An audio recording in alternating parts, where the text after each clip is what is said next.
Anderson Tendulkar trophy का चौथा test match.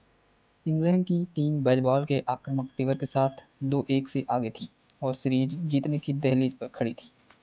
दूसरी तरफ भारत के युवा कप्तान शुभमन गिल, जिनके नेतृत्व पर विशेषज्ञ लगातार सवाल उठा रहे थे।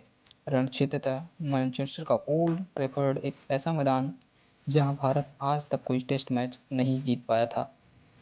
मैच की पटकथा पहले दिन से ही नाटकीय हो गई थी। इंग्लैंड ने टॉस जीतकर भारत को बल्लेबाजी के लिए बुलाया। भारत ने सधी हुई शुरुआत की, लेकिन दिन के दूसरे सत्र में एक घटना ने सब कुछ बदल दिया। भारत के सबसे विस्फोटक बल्लेबाज और wicket keeper Rishabh Pant Chris Woakes की एक गेंद पर अपना पैर छुआ बैठे। एक दर्दनाक फ्रैक्चर ने उन्हें न सिर्फ इस मैच से बल्कि पूरी सीरीज से बाहर कर दिया। ये भारत के लिए एक जबरदस्त झटका था। दूसरे दिन टूटे पैर के बावजूद ऋषभ पंत अपनी टीम के लिए बल्लेबाजी करने उतरे और 54 रनों की एक अविश्वसनीय पारी खेली। लेकिन उनका ये साहस भी इंग्लैंड को रोक नहीं पाया। कप्तान बेन स्टोक्स ने गेंद से कहर बरपाते हुए 5 विकेट लिए और भारत को 358 रनों पर समेट दिया। इसके बाद शुरू हुआ अंग्रेजी आक्रमण का वो दौर जिसे मैनचेस्टर की घेराबंदी कहा गया। इंग्लैंड ने सिर्फ रन नहीं बनाए बल्कि भारतीय टीम को मानसिक और शारीरिक रूप से तोड़ने का काम किया। जो रूट ने 150 रनों की क्लासिक पारी खेली, तो वहीं खुद बेन स्टोक्स ने गंभीर चोट से जूझते हुए 141 रन बना डाले। इंग्लैंड ने 669 रनों का पहाड़ जैसा स्कोर खड़ा किया और भारत 311 रनों की विशाल बढ़त हासिल कर ली। ये बढ़त एक मनोवैज्ञानिक वहां थी। चौथे दिन जब भारत दूसरी पारी में उतरा तो तबाही ने दरवाजे पर दस्तक की।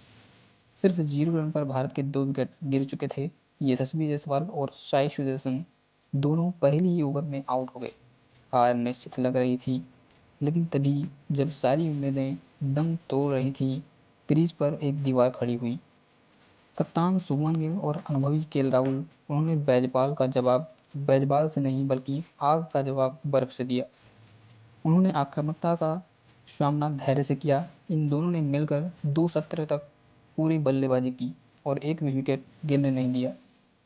5वें और अंतिम जब खेल शुरू हुआ, एक घायल शेर की तरह बेन स्टोक्स ने गेंदबाजी की और राहुल और शतकवीर शुभमन गिल 90 से 3 रन बनाकर आउट हो गए। मैच में फिर तनाव लौट आया और तभी आया वो क्षण जिसने इतिहास की दिशा मोड़ दी। रविंद्र जडेजा और उनकी पहली गेंद पर स्लिप में जीवनदान मिला। ये चूक नहीं बल्कि इंग्लैंड की हार की स्वीकार शुरुआत थी। इसके बाद जडेजा और वाशिंगटन सुंदर ने मिलकर एक ऐसी साझेदारी की जिसने इंग्लैंड की जीत की हार उम्मीद को दफन कर दिया। जब मैच को ड्रा होना तय हो गया तो बेन स्टोक्स ने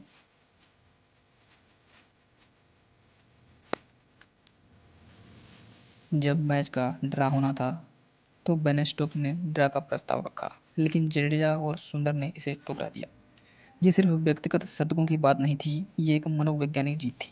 भारत अब सिर्फ बचाव नहीं कर रहा था बल्कि अपनी शर्तों पर खेल खत्म कर रहा था। स्टोक्स ने हताशा में एक पार्ट टाइम गेंदबाज को गेंद थमाई और जडेजा ने छक्का मारकर अपना शतक पूरा किया। कुछ देर बाद सुंदर ने भी अपना पहला टेस्ट शतक जड़ा। मैच ड्रा पर समाप्त हुआ, लेकिन ये एक ऐसी ड्रा थी जो भारत के लिए किसी शानदार जीत से कम नहीं थी। भारत ने ओल्ड ट्रैफर्ड में हार के जबड़े से मैच छीन लिया था।